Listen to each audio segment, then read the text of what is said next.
Hey guys, this is EckhartsLadder. Hello and welcome to another Star Wars rambling video. And before I begin, I just want to preface today's video by stating that I don't want to be a lightning rod for hate or for hating on the things people like, and that generally I don't consider myself a sequel hater. Sure, I had some problems with Episode 8 and to a lesser degree Episode 7, but I pretty much always find enjoyment in Star Wars. That being said, there's something that the new trilogy has done which has just absolutely driven me crazy, and it seems like Episode 9 at least won't be departing from that formula. So the great thing about the Star Wars prequels, at least from an aesthetic sense, is that you can see the sort of roots of the iconic ship designs that we would see in the original trilogy, especially in Revenge of the Sith. Clearly the Venator is a precursor to the Star Destroyer. We see the Arc 170 as an early X-Wing. Jedi Starfighters look like early A-Wings, and V-Wings look like TIE Fighters. It's sort of a realistic progression implied by ship design, and then after that the expanded universe could come in nicely and make the connections more explicit.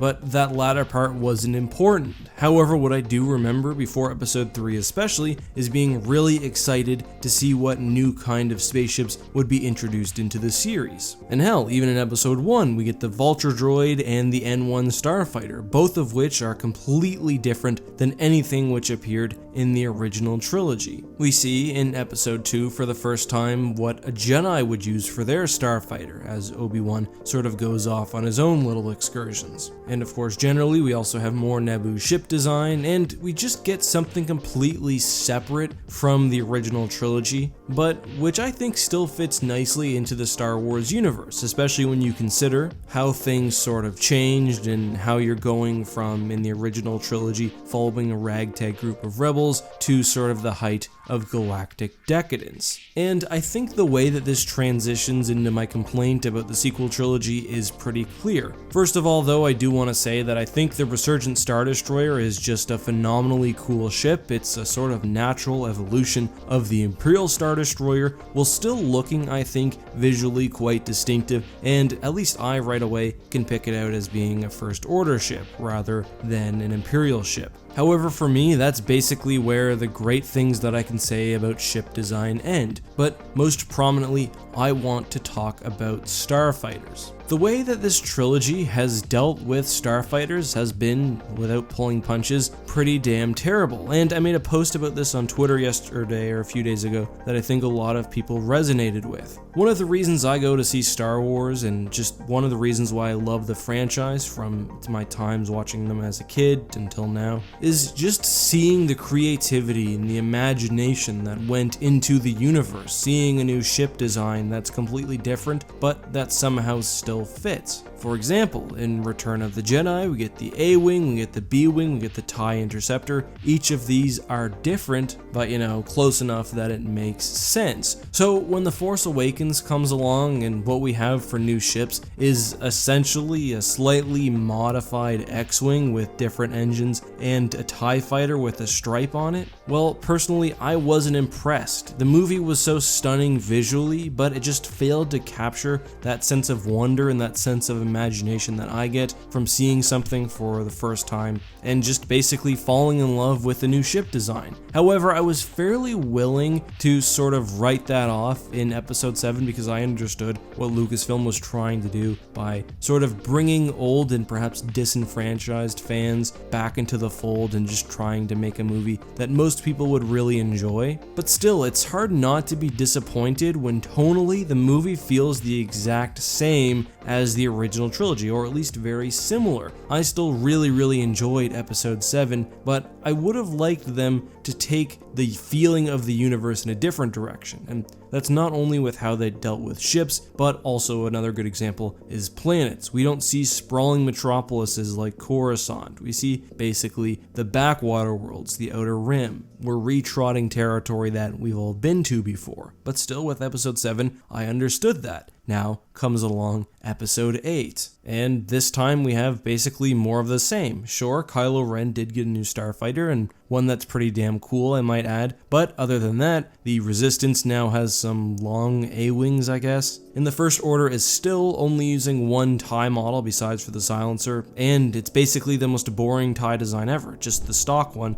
sometimes with minor differences that aren't really very interesting. I know I'm rambling for a bit here, but a Special Forces TIE should be more than just a couple of antennae and a rear-facing gun. And it's an opportunity to make a really visually distinctive ship. If you want to keep the normal TIE fighters, which are really iconic, sort of the center of the Navy, that makes sense. But with a Special Forces fighter, you have the opportunity to go pretty far away from the TIE, to do something like they did in Rogue One, or to go with an Interceptor or a Defender looking model, or just to move away from the TIE fighter totally. And it makes sense not only from, well, this is something fans like me would want to see, but I mean, it's the opportunity to sell more toys, to make battles more visually interesting, to make certain ships seem more threatening. And what's frustrating is that when we read the Art of the Force Awakens books, it's not like the people who made TFA and TLJ were creatively bankrupt. There were tons of good ideas, it's just ultimately they went with what was safe. Even though I think tactically the Resistance bombers are,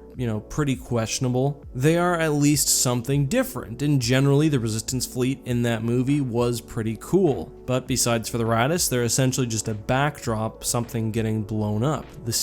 The main star of the show is the X-Wing, and I'll come back to talk about Episode 9 in a second, but first I want to move on to Legends, because I know what a lot of people are going to say. Well, sure, Legends had the E-Wing and the K-Wing, why didn't New Canon just do that? But if we're being completely honest with ourselves, Legends suffered much of the same issues. No matter how far the New Republic or the Galactic Federation got, perhaps excluding the Legacy comics, even with the introduction of the E-Wing or other ships, it was basically always an X-Wing variant which the main characters were using. There was, unsurprisingly, a lot more variety just because, well, it's easier to write ships without having to make new models and whatnot every time, but generally the leaders were typically the A-Wings and the X-Wings and the B-Wings, while Imperial forces relied pretty heavily on TIE fighters and TIE interceptors. So before we use this for Legends was better argument, which generally I'm fine with, let's just be honest with ourselves. I think it would have been really cool if the X-Wing in this trilogy had been a secondary ship, and the evolution of the design from ARC 170 to X-Wing had continued with sort of a new variant, kind of like we had with the Twin Tail in Legacy. Give us not only a different ship, but a completely different aesthetics. Even the T-85 was a slight improvement. Yeah, it is still basically an X-Wing, but it's a lot larger, doesn't keep some of the key sort of aesthetics of the original ship, so it's at the very minimum a basic improvement. I think after the prequel trilogy, the sequels overcorrected and maintained too much of a connection with the OT, which for me at least means that no matter how interesting the stories are and how many of the characters are really good, like Kylo Ren, ultimately my enjoyment will be lowered because alongside that lack of sort of development comes what I feel to be some pretty stale world building, even if it's just implicit in the fact that things haven't changed. Because when you go back to The Phantom Menace, it's nothing like you've seen in the other 3 Star Wars movies at that point. There's sort of an implied sense of progression between the movies. With that missing, the universe is, I think, a little less compelling. But still, compared to The Force Awakens, I don't think TLJ was bad. Bringing back A-Wings, I think, was a little bit lazy, but we did see some new ship designs. We saw Kylo Ren get his own fighter. We saw new capital ship designs, and really, I think that's pretty comparable to, say, The Empire Strikes Back. However, what's so frustrating is that now we've been learning about Episode 9, and guess what? No new ships. And I know some of you are probably just like, so what? Who cares? Well, I do, and I know a lot of other people do. Sure, Star Wars is about the mythos, but it's also about military science fiction and space combat, and just cool special effects. It's about innovating not only in technology, but art and design. We've got that new The Rise of Skywalker poster, and what's on it? An X-Wing, an A-Wing, and a Y-Wing. I had people messaging me some other images showing leaked artwork of the new Y-Wing, and I just don't care, because at the end of the day, it's still a Y-Wing.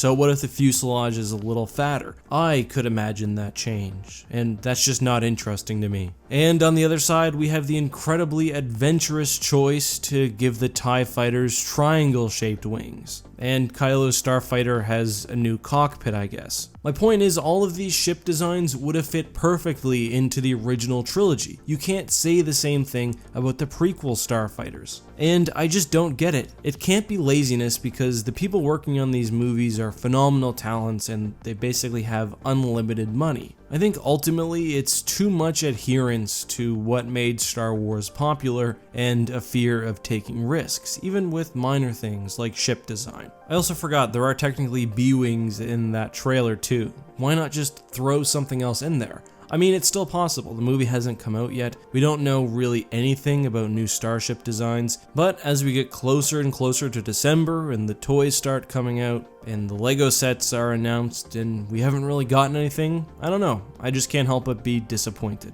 Ultimately, much of this comes down to probably my biggest disappointment in the sequel trilogy, and I know this is a negative video. I'm not intending it to be. I'm just talking about something that I'm unhappy with, and that's the choice to have the conflict be between essentially the First Order and the Rebel Alliance again. I think it would have been much more interesting, at least from a world building perspective, to have it be the New Republic, or whatever the faction is called, of equal power opposing the First Order in a sort of desperate, but this time all out, but otherwise kind of even, I guess, war. But let me know what you guys think. Am I being too critical? Do I care about stuff that I shouldn't? Let me know in the comments. And if you have any questions you'd like me to answer at the end of next video, also leave those with the hashtag AskEck. Till next time, guys, have a great week, and as always, may the Force be with you.